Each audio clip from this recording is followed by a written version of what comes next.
Recording by अग्नि films studio. हमारा बना ले अपना लवर के डीजे उमेश सुखीपुर बाजार।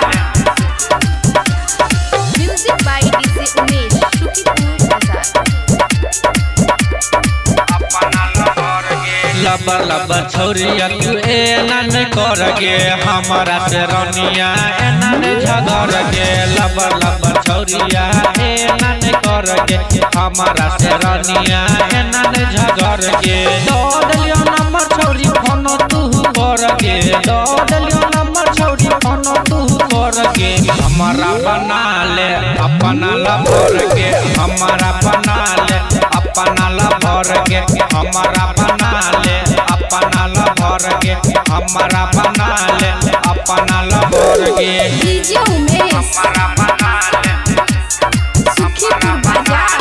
अपना लवर के music by DJ Umesh Sukhipur बाजार। हमारा बना ले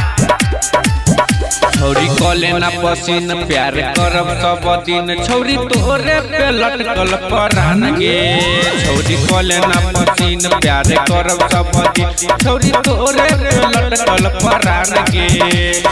की लग देब छौरी तोरा कंगना गे की लग देब छौरी तोरा कंगना गे हमारा बना ले अपना लवर के हमारा बना ले अपना लवर के हमारा बना ले अपना लवर के हमारा बना ले अपना लवर के डीजे उमेश हमारा बना ले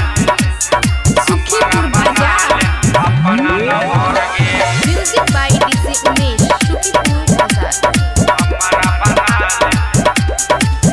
दिल दो देना गे लड्डू कोइल देना गे जाना बुझै छियो मिले भी जान गे दिल दो देना गे लड्डू कोइल देना गे जाना बुझै छियो मिले भी जान गे नाम लिखल छौरी अपना कंगना पर नाम लिखल छौरी अपना कंगना पर हमारा बना ले अपना लवर के हमारा बना ले अपना लवर के हमारा बना ले अपना लवर के हमारा बना ले अपना लवर के अपना लवर